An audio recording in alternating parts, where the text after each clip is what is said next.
What's up everyone, in this video I'll show you how to use the Elementor plugins in the WordPress block editor. So first of all, you need to install a couple of plugins for these to work. First of all, obviously, is Elementor. If you haven't installed it yet, go to plugins, add new plugin, and then here search for Elementor, hit enter. Now this is the one you want to install, the Elementor website builder. I already have it installed, that's why it says update now. And the second plugin you want to install is called Elementor. Just type in Elementor blocks, hit enter.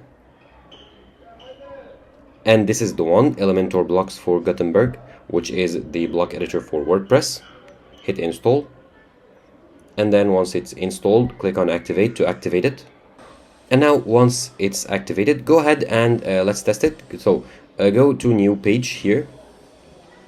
I'll create a new page. However, you can do it in an existing page on WordPress. Now hit the plus icon here to insert a block, and in the search here type in Elementor, and here select the Elementor library.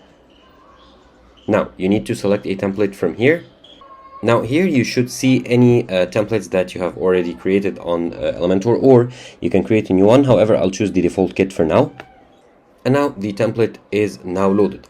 Now for further control, if you want further control, you can go ahead and edit the template with Elementor, or go ahead and edit the page with Elementor to have control over all the Elementor widgets.